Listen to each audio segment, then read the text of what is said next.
It's time to join the American family Robinson again in Birch Falls, where Luke has walked out on Myra, the other half of the ideal married couple.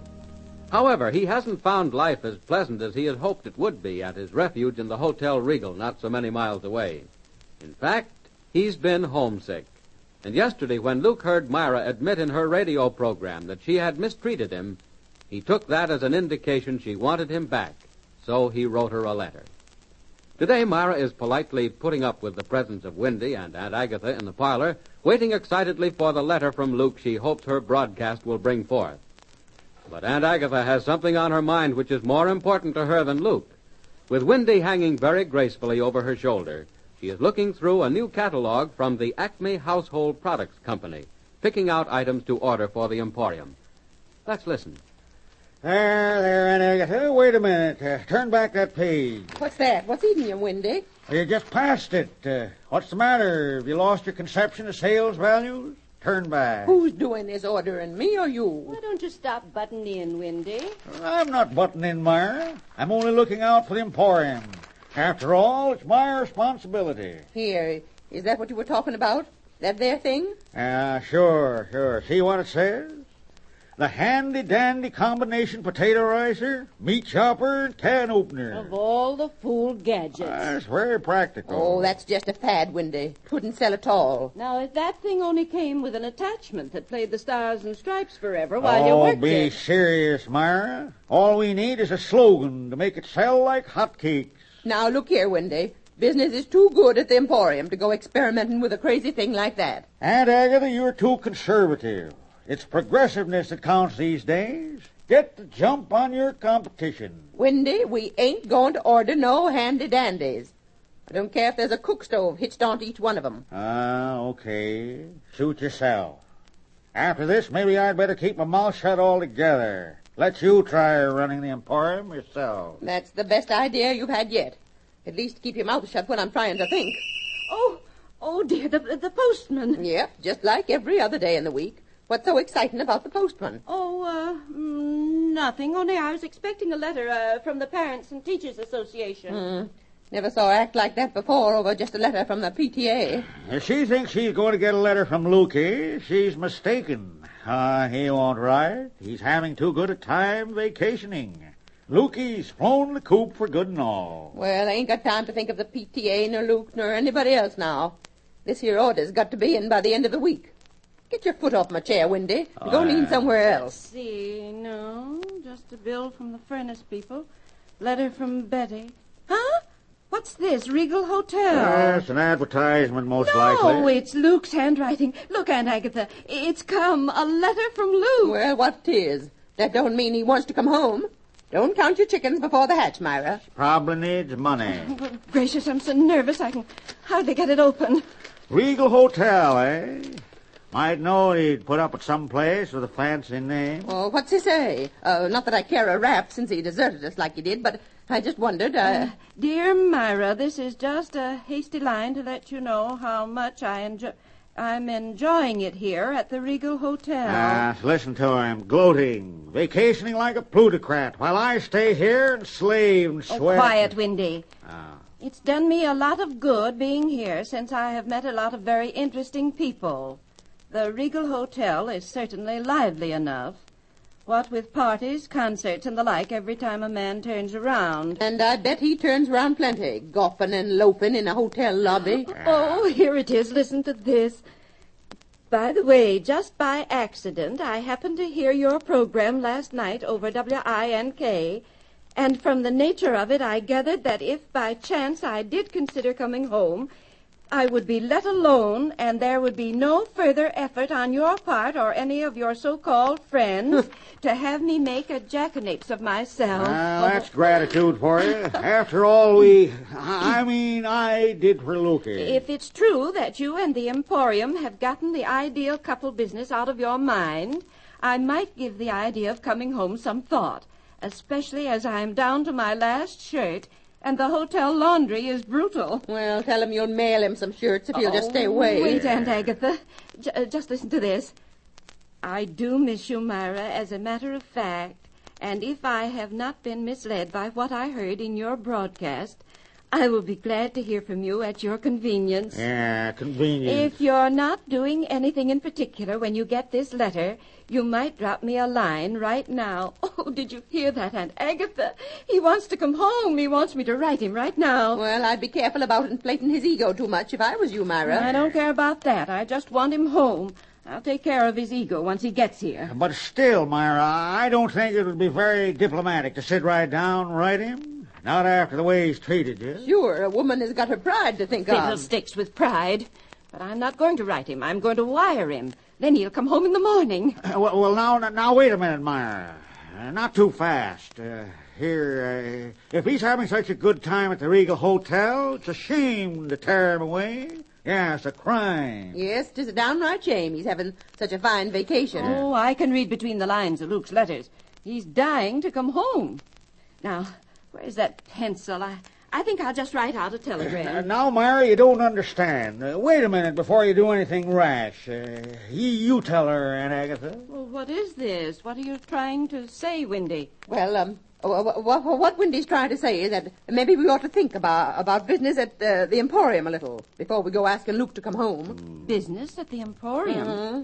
Why, I should think it would help business to have Luke come back. Nope, we've done more business since he left than before he went. What? Well, you see, Myra, all the women are feeling so sorry for you because Luke ran out on you that business is better than it's been in months.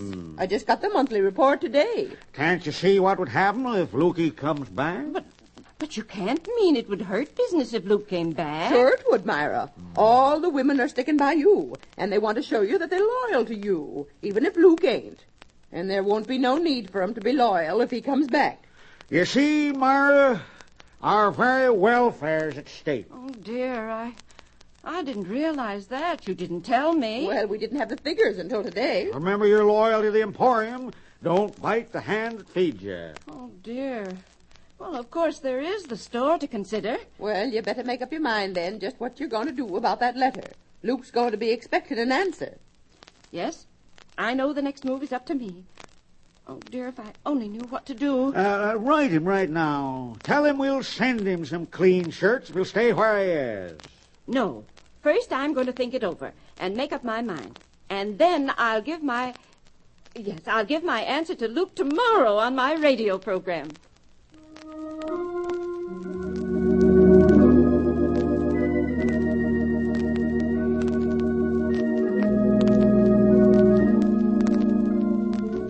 And the next afternoon at the Regal Hotel, Luke is waiting impatiently for that same radio program. He's at the desk in the lobby now, passing the time of day with Mort, the clerk, punctuating his conversation with an occasional glance at his watch. Couple more minutes yet, Mr. Robinson. Don't worry, I won't let you forget. I'm not forgetting, Mort. Don't you worry. Well, Robinson, you're going to be as much a part of the lobby as the fixture. Oh, hello there, Mr. Snaggle. I hope I don't look as moth-eaten as that property palm over there. Oh, not at all. Nothing personal. Well, I hope not. That's a perfectly good palm. At least it was when we bought it from the Elite Funeral Parlors 5 years ago. You see, the guy that owned the Elite died, and his old lady auctioned off the equipment. Tell me, is it time yet, Mort? No, not yet, Mr. Robinson. Is it time for what? He wants to listen to a radio program on my portable. My favorite program. Yeah, that's so. Now you take me. I used to like music on the air, but now what I go for is these here foreign broadcasts. I eat 'em up. Well, you probably wouldn't go for this. It's strictly a domestic proposition. Well, I'm not saying some of the homegrown programs aren't okay. I only mean that with all the world being the way it is, this foreign stuff has got the old Zippo in it. Now take this Churchill. For instance, did you happen to hear his speech a few weeks ago? The one where he told the English people to get set for the worst? Yeah, I heard it. I hear everything. Mighty sound stuff in that speech. You hear it, Robinson? Oh, yes, I heard it. Mighty fine piece of work, mighty fine. The part I liked best was at the end, when, he kind of ignored all the bombs dropping and stuff like that. And he looked ahead and spoke confidently about the long and better days that are to come. Now, what I say is, that took courage. Oh, I don't know. Sounded like just another speech to me. What? Now, listen. No. It was a lot more than that, Mort. Well, now, how do you mean? How can a lot of words be any more than a speech? Well, it all depends on what a man says. In this case, I got a strong message of inspiration for the United States. Now, wait a minute, Robinson. Churchill didn't say anything about the United States. Well, he didn't have to. Now, the way I look at it, If the Prime Minister of England at a time like this could speak with such confidence of the future, we all ought to be a lot more hopeful right here in this country.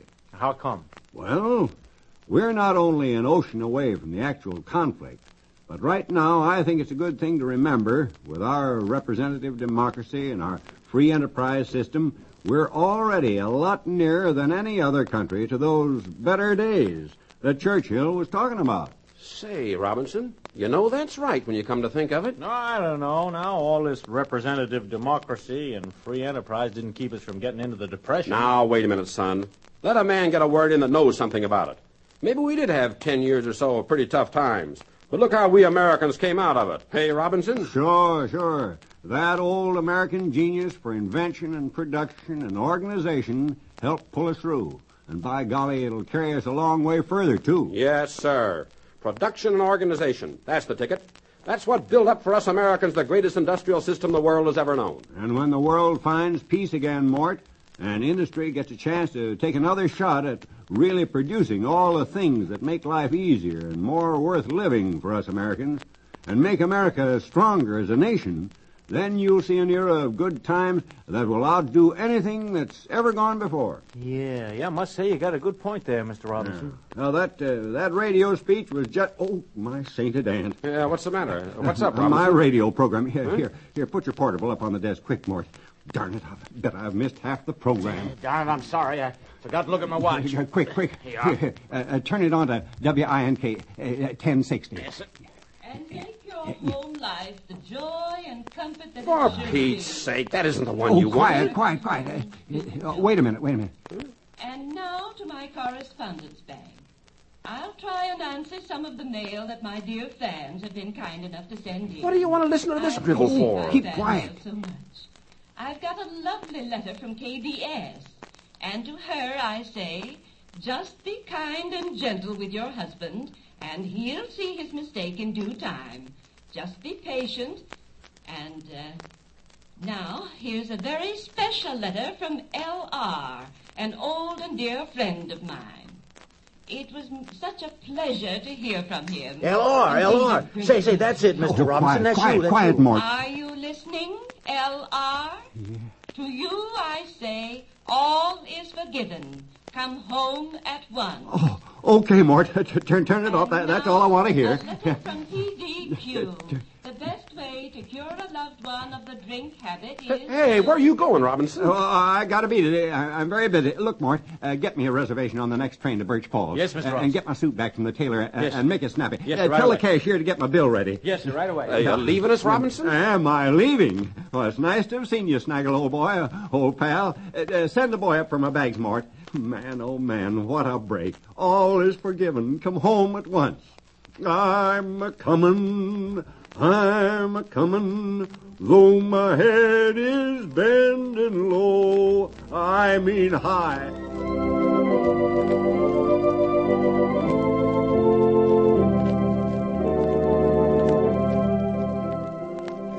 And what will happen when Luke and that next train reach Birch Falls? How will Wendy and Aunt Agatha take this homecoming? Will his reunion with Myra be a happy one? Be sure to listen to our next program, and until then, goodbye. The American Family Robinson, which is broadcast regularly over this station, is written by Marjorie Bartlett and Douglas Silver, and presented by the National Industrial Council.